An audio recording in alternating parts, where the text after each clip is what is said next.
2011, Richard, when you guys redistricted? Okay. Off the 2010.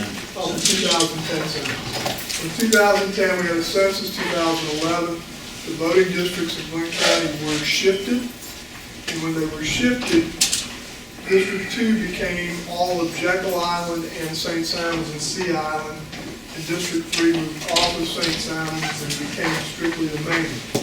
There has been discussion on the island amongst the residents and the homeowners and the state representatives and delegates about possibly shifting it back and having District 3 go on the island and pick up one of the precincts.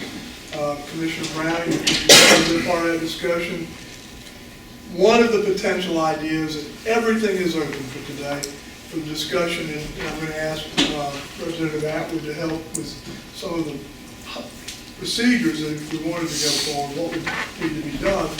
But could we shift the precincts around again so that District 3 picked up a precinct on the island, the District 2 commissioner picked up a precinct in District 1, the District 1 commissioner picked up the District 3 commissioner. So it would have very little effect on anything other than those 3 precincts. So that was one of the ideas that had been talked about. But with that, Commissioner Strickland, do you have anything you'd like to add? And then we can talk about processes. I just want it to be understood by my fellow commissioners. This is just open for discussion. That's all it is. You know, I'm sure Dale has received as many inquiries about this as I have. Is it something that's possible? Would the commission consider looking at it? So I just thought it was time to bring it before my fellow commissioners and discuss it. Either we can say yay or no, and you know, at least the public knows that. Commissioners passed the resolution in October of 2011, starting the process right. on your end. Right. And then there was several steps prior to that, and then at that point it went over up to the state to get it introduced. Why was it changed? Yeah, Population change. Each of the 5 districts have to have an equal amount of residents, if you will. And based on the 2010 census, there was 79,800 and some odd people residing in Glynn County, almost 80,000. Based on that number, each one of the 5 districts had to have a breakdown of approximately 15,680 or so, and I'm not sure about But how. 13.6. Yeah, but whose decision was it to say, 15,925. say that the District 2 commissioner had to have all of St. Simons? I mean, that could have been divided up anyway. It was looked at, if you remember, because Bob and I was the only 2, it was looked at that originally District 2 would be a split district, that it would come over to the mainland and take up a portion of exit 29, like a Royal Oaks and along that strip there. But for some reason, the redistricting committee decided to just leave it, you know, I guess, so it wouldn't be so complicated. That's about the easiest way I can put it. So you didn't have a split district on St. Simons. Commissioner, what happens is that the Board of Elections, their superintendent will work with, or supervisor will work with the state legislative and congressional reapportionment office, and they'll come up with different possibilities. And in 2011, they presented the board with 2, I mean, and there's probably several different beyond that, but they'll see what works. You're aiming for 1 person, 1 vote. So for every person that's out there, that person has the same vote as someone else in the next district, or at least the voting power. So they presented, the supervisor presented this board at that time with a couple different variations of what would you like to do, and that, based on that, you chose one of the options to go forward from there, and you pass a resolution with that plan in place. But they work with the numbers with the local board of elections along with that reapportionment office to come back down and say, here's numbers that meet that criteria, meet that test. And that process would be the same process you do here. So prior to, and then there's some steps before you even vote on that, the final vote on the resolution, that on how you get there to, there's the hold public forums, they advertised, and they had this process with that reinforcement office prior to even y'all voting on it. What's driving this now? People on the island. They've asked about it. Yeah, It was something that was possible. Let me, throw in my 2 cents worth on that. I think the discussion I've had was Richard called and asked out there about it the other day. And exit 29 was just brought up. If you look at, the map of Glynn County, I think just common sense would tell you, just looking at it in terms of the district, exit 29 belongs to District 1. For anybody to think that somebody that, it would take exit 29, Royal Oaks, Fancy Bluffs, Attila Shores, those folks, and have them represented by someone all the way on the other side of the city and across the marshes and the river, and is representing mostly St. Simons, that's not going to work. Those folks, probably under the best of representation, are probably not going to get what they feel is due them, just like a lot of people in St. Simons. I mean, we're going to end up with the same situation for those folks. Now, I think if you, and the other thing, my talking with a lot of them since I've been in office, they feel like things are getting done out there now. They don't want to change it, because I've been asking. I was at a meeting Sunday morning. I went to a meet with a men's group at a church Sunday morning, and we talked about a number of issues there. 7 o'clock in the morning. I knew this was coming up. And Fancy Bluff, Royal Oaks people were there. I've been invited to Royal Oaks next Thursday, not this coming Thursday, next Thursday night. They're concerned about this. They want to stay where they are. So I would say that since District 1 is pretty much the farthest from St. Simons, leave it intact if we do anything, and see about those districts that are a little closer to St. Simons, and if we have to split St. Simons, and then pull some numbers from some other districts, and because you have the people, you got enough people in those districts to do what you need to do. Now, I'm not saying go into the main part of the city, because I know Commissioner Booker's highly concerned about that, but you might be able to take districts 2, 3, and 4, and look at, in my opinion, and you've got 3 districts, you got roughly 45,000 people. You can move the lines around and still end up with 15 people in each district, and do what you need to do. So, but my biggest concern is if we somehow take some people from District 1 and move them all the way back over to make up what you would need for a southern part of St. Simons is where you'd need them. That Jekyll. And I just think that's just split right. Okay, let me ask this. So if you move this around either way, and the person doesn't live on St. Simons, because conceivably, the person doesn't have to live on St. Simons. Richard represented St. Simons and did not live on St. Simons. Right. I'm saying, what's the difference in having, we have 2 at-large commissioners, and district, that's 3 people that should be representing St. Simons. So are we seeking 4 people representing St. Simons? Or what's the, I'm trying to understand what the goal I is. think that's missing. part of it, to see if there's something. That's my question. You know. You say you're hearing it from the residents. Why? Why? It's not based on population. Population No, sometimes no. is It's reduced. for representation. Since it's, yeah, It's so. for representation. And let me tell you something.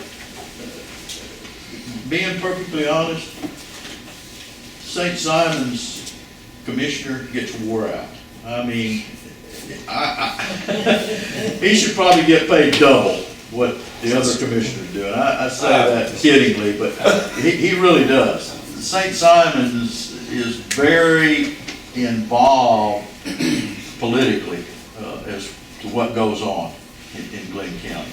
So as far as phone calls, emails, I mean, And if nothing else, it might help just, relieve some of the workload on the District 2 commissioner. But that's no reason to redistrict, that's just one of the caveats as far as the thing goes. Well, but Richard, that's my point. You got 2 at-large commissioners, so he shouldn't be worn out. But he is. But they won't call, people, for the most part, Yeah, they don't call it. they won't call an at-large commissioner. And I know Excuse me? JR's state people will call the district commissioners. That's who they deal with, And I had that same discussion Sunday morning with. And you and I have had this discussion several times. It's almost like they don't even know they have that large commission. No. They pick the phone up and they call the district. And I did mention to them since Commissioner Stenball's been on the board, he's gotten engaged in issues that affect all. And so has Commissioner Coleman, in all fairness. And But people just don't think about the at-large when they Yeah. have an issue. Yeah, but far. For this, Representative Atwood or William or Jeff, would y'all like to weigh in on any of this? Well, just a couple of things. When I was asked to come by, it was strictly advisory to you, and I had to do some research, but frankly, I didn't know. I was there when every 10 years you have to redistrict. There are certain legal things that you must do, and I'm telling you this, both my city attorney for St. Mary's, you have to be very respectful and protect majority-minority districts. You do, that's the law. That's the law. Now, how you work that outside that is your business. And I actually stopped by since I was going to be asked to discuss this with you and try to learn as best I could how this goes on a local level. I know how we redistrict the state people, representatives and the congressmen and senators. I know how to do that and was involved in that fight. And if you go in with about 180 friends in the Georgia House, and if you're the chairman of redistricting, like my friend Roger Lane was, well, you're lucky if you like yourself when it's over, because everybody's trying. And when you squeeze the bubble in North Georgia, it comes out in South Georgia. I mean, at one time, they were actually considering a district for me going all the way to the state of Florida, and then that was changed to put me back in Glynn County. So it is not an easy thing. However, the process is this, and I believe that Representative Jones, Senator Ligon, and I are all on the same table, not just for this issue, but any other district, any other issue that is your purview, and that we look to you to make your decisions. And we try not to, I try not to pay attention to local law enforcement issues. I pay attention to Georgia State Patrol. And that's where, I don't want President Obama telling us what to do, and I certainly don't want to be telling you what to do down here for the governmental interests that you represent. But as was explained to me, and I'll give you these names and numbers here, as early as this morning, I went to several sources and frankly got a little bit of a differing information. But according to Brian Knight, who is the redistricting specialist up at our office there in Atlanta, Brian Knight, his number is 404-656-5063. His email is Brian, all lowercase, Brian.Knight, K-N-I-G-H-T, at legis.ga.gov. What he said would happen is that since the county is a creation by the state of Georgia, ultimately and technically, whatever you do has to be done via a local bill. That's what he told me. But what we do is we look to you to make your own decisions, have public hearings, do your vote, and then you bring it to us, and we check with legislative council, get the bill drawn up, and then one of us drops it and we pass it through with all the other local bills.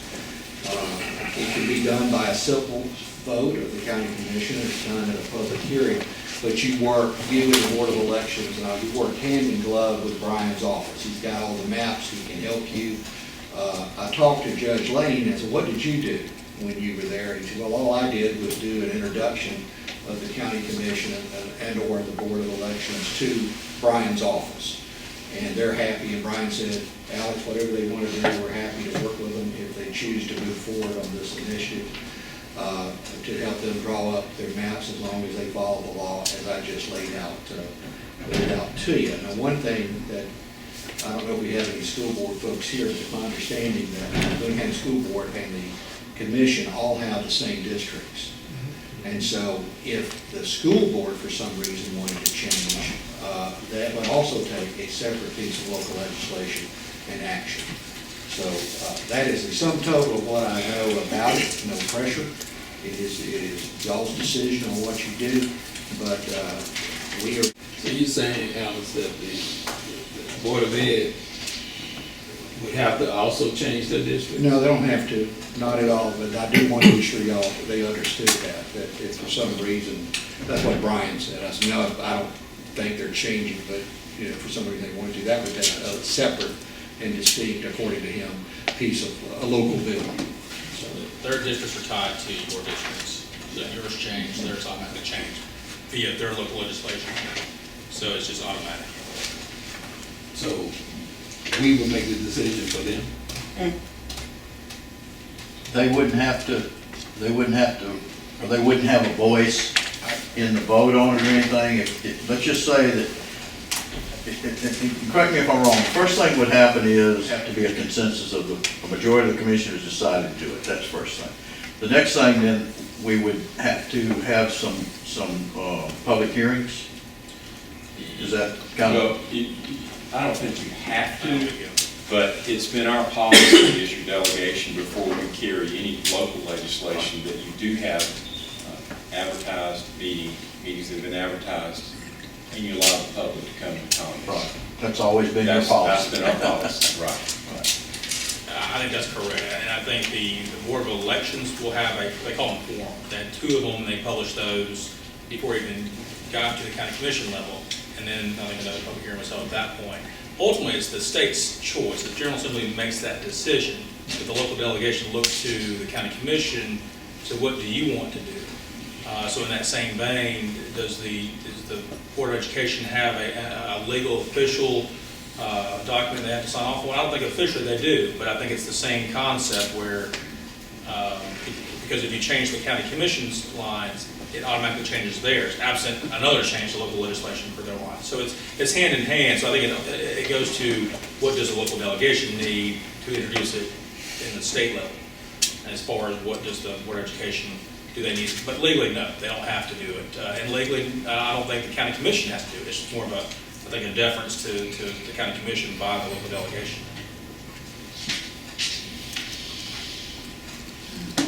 Jeff, you want to weigh in? Yep, I've agreed, everything, you know, both Representative Atwood and Senator Ligon have said, I agree. We've talked this issue kind of at a high level, but our local practices and policies, if you will, are as described here. We want to be sure that we're not, as the commission or as a local delegation, that we're not acting outside the will of the people. That's very important to us. That's the key to this thing.